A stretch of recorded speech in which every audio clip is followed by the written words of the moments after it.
say it again. Welcome, everyone. On this beautiful spring morning, yes. March 21st was the first day of spring earlier this week, but as we all know, Mother Nature has her way.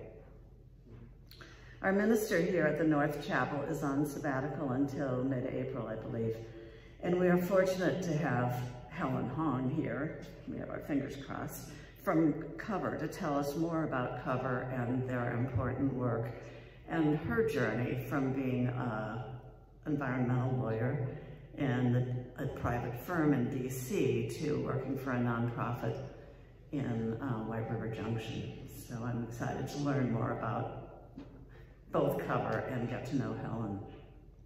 I have just a few announcements, and we're starting ahead, we're behind actually time-wise, but we're starting, we're going forward in case she does show that we've got some of this behind us.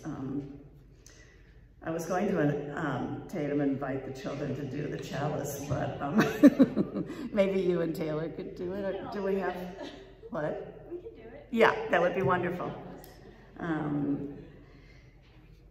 There are hearing devices and large print hymnals available at the back of the church. Please help yourself as needed. Is there anyone new to our service here today? If you'd like, we would be glad for you to stand up and introduce yourself. And you are also welcome to sign our book at the back of the church. After church, there is a coffee hour, I believe, when I looked down there. Pardon? It wasn't set up because I think we weren't sure whether it would happen or not. Did you say something? We can do that. You think you saw her? No. Okay, whatever. It's down in the social hall, which you can enter down that stairway or from the back of the church. And all are welcome, of course.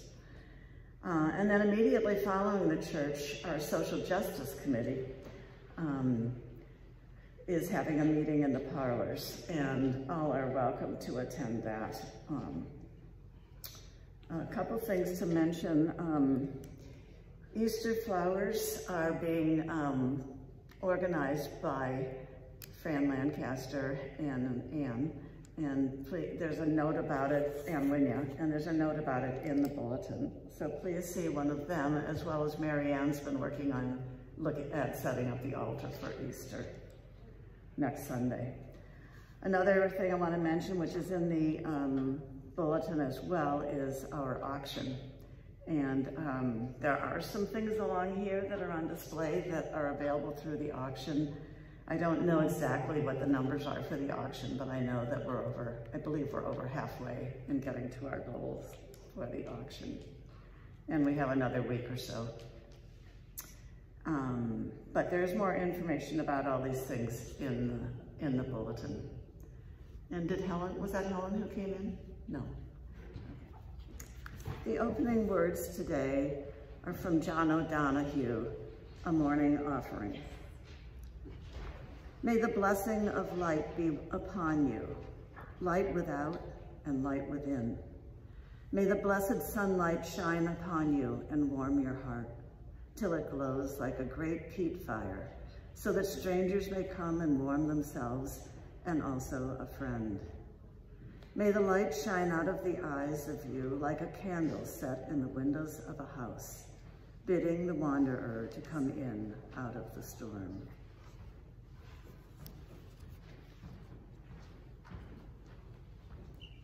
Hi.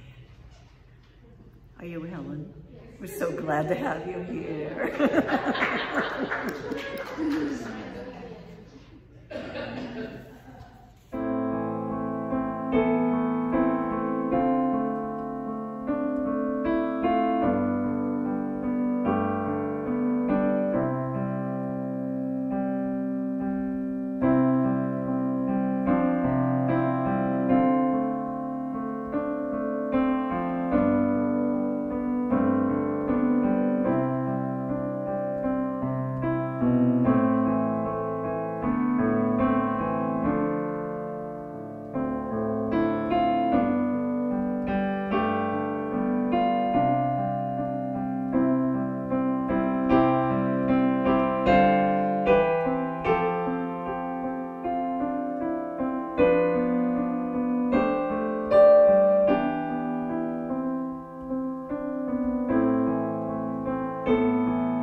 And as I understand, you're an environmental lawyer who... Former, who worked down in DC in a private firm and have done a number of things. And now she is here with Cover, a wonderful organization. And we're anxious to learn more about Cover and more about your process of getting here. Sure. So thank you so much for coming. We're so glad you made it despite this incredible storm.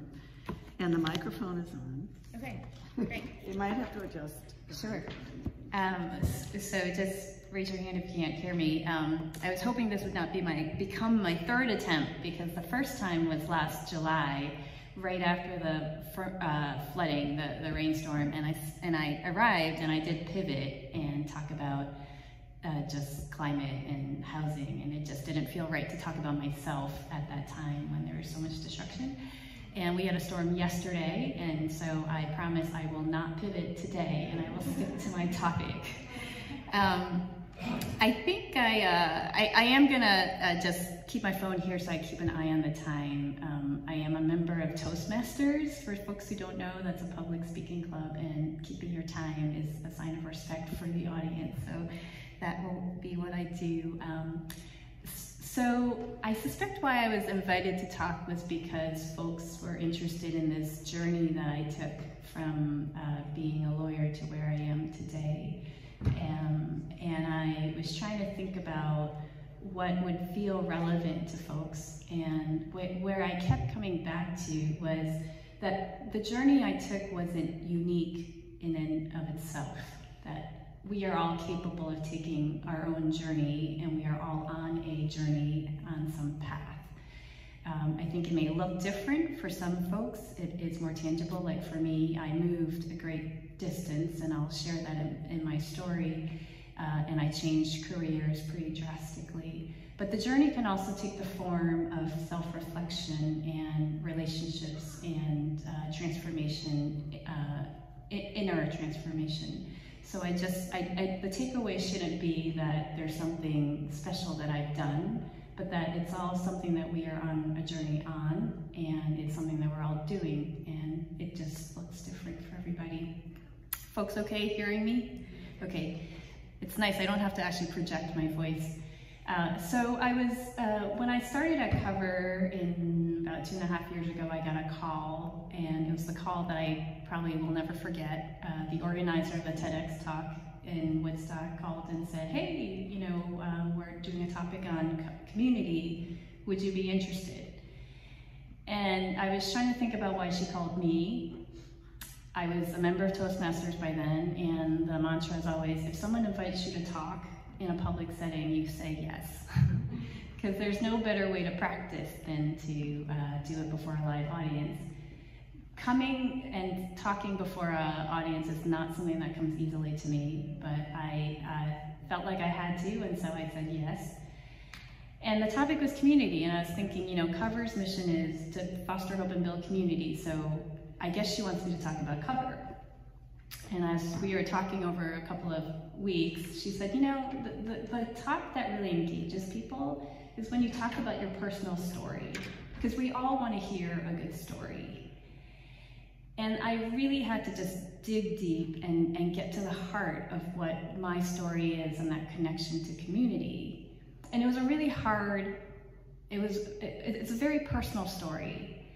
And I tried out a number of first lines, and the first line that kept coming back to me was the hardest line to say, and that was that I grew up in a family that didn't quite, I just said it so many times before, but it goes something like, I grew up in a family where I didn't quite belong. And it took me a really long time to feel okay saying that in a public setting, because it really got to the essence of my place in my own family, which is a community, right? Our first community in a lot of ways is our family growing up. And I still love my family, but there were a number of factors that made it difficult where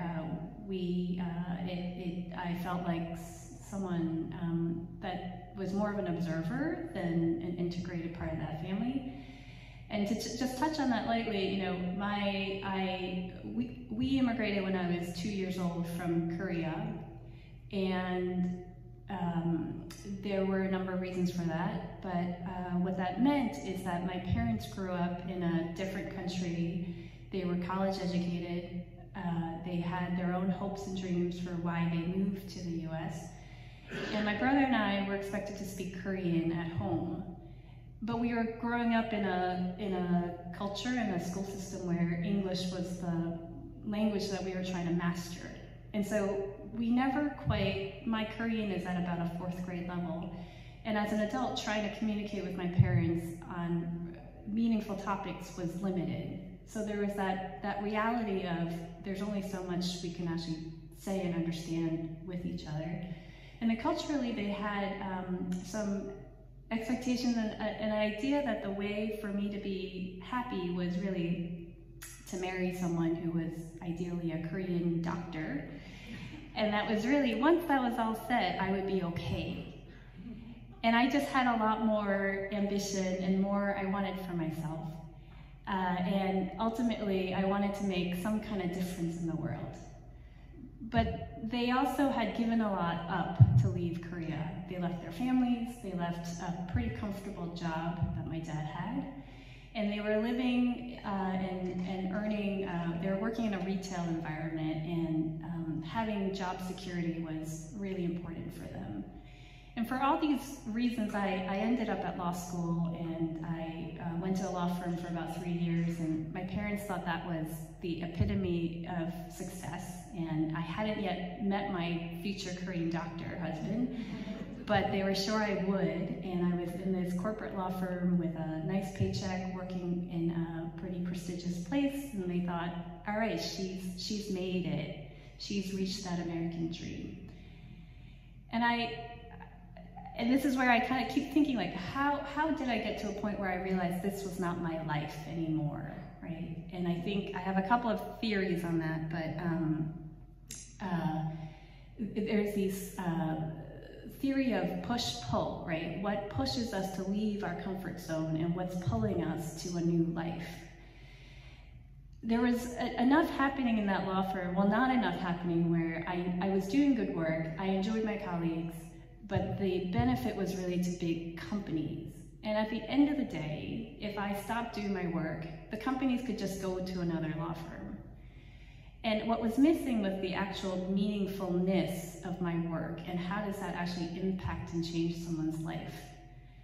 And as I got to my year 2.5 at this law firm, I realized, I can't do this. If for some reason I died the next day, that life that I was living was just not the life that I was living for myself.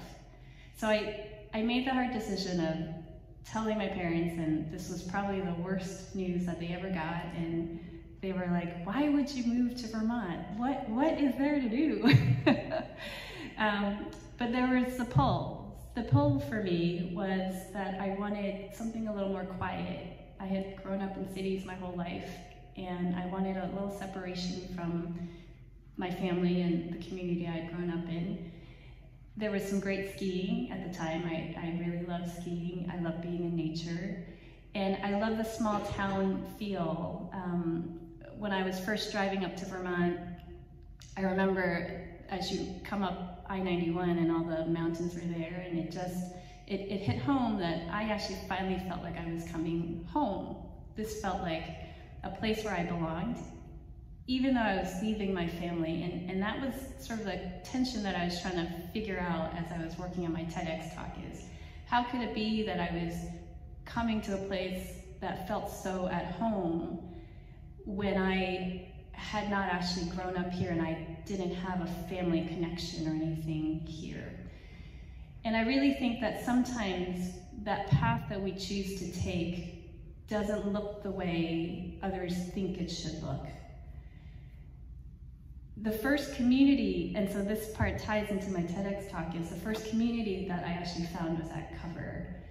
I was moving to Vermont because I wanted to learn more woodworking skills and carpentry skills. There's a school in Warren, Vermont called Yestermorrow, and I was taking a couple of classes there.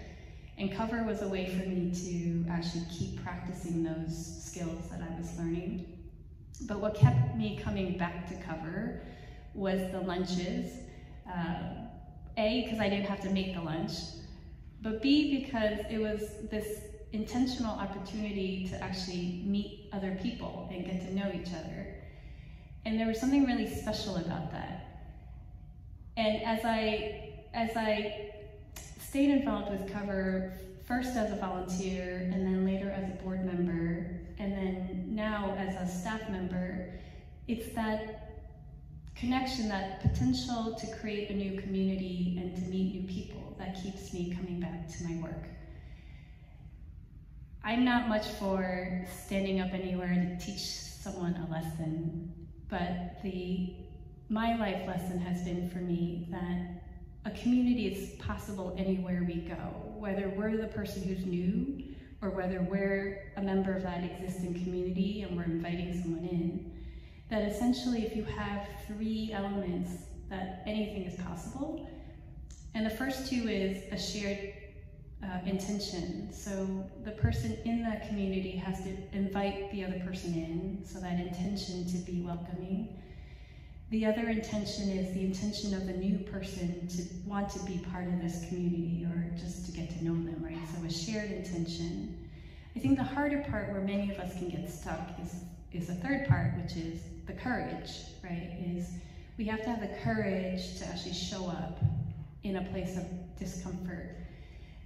And I liken that to potlucks, because potlucks were also a new thing in Vermont when I first arrived. Vermonters really love potlucks. I don't know if that's changed after COVID, but I think about potlucks where folks are invited to come, whether you're good friends or not. And you need the intention, the shared intention of someone is inviting you when you say, yes, I want to go. But the courage part is you have to think about what to make for that meal. And you have to be courageous enough to bring it without knowing if anybody else is going to actually like your meal, your dish. You're coming to share something of yourself. I think that's a tangible, fun way of thinking about those elements of community. So I think I'm good, still within my 15 minutes. So that gives me time to, as I thought about how to end my sharing today, so the reference to my title is Robert Frost's The Road Not Taken. And I thought about reading that poem, but I suspect everybody's read that poem at least once in school. It was actually really wonderful for me to read it again almost 30 years after I had first read it, and it is so much richer and deeper than I remembered it being. But the text that I would actually like to end today with is from a poet who I am starting to get to know more. Her name is Joy Harjo. She's a Native American, and she had her own journey into becoming a poet. And there was a section as I was reading it that just really hit home for me, and I would just share it with you and see how it resonates with you. And the takeaway is just to consider where you are in your journey, and to be curious about where that might take you. So she's talking about how she would never have become a poet if she hadn't listened to her small inner voice that told her that poetry was the path. And so I'll read from you now her text. I have made choices that made no sense to anyone else, but they were the right choices for me. I didn't always understand them either. I didn't always understand them either. Even the choice to be a poet is still often a mystery, just as is the need to create and make music. When I listen, I am always led in the right direction. That doesn't mean the resultant path is easy. It might be the more difficult path. You may have to clear boulders, walk through fire after fire, or try to find footing in precarious flooding. You will play the wrong notes and write words that mean nothing to anyone else but you, and you may appear to have followed the wrong path, even though it was the right path, as you fail over and over again. So on that uplifting note, thank you for giving me an opportunity to share my own journey, and I look forward to hearing about yours. Okay, bye-bye.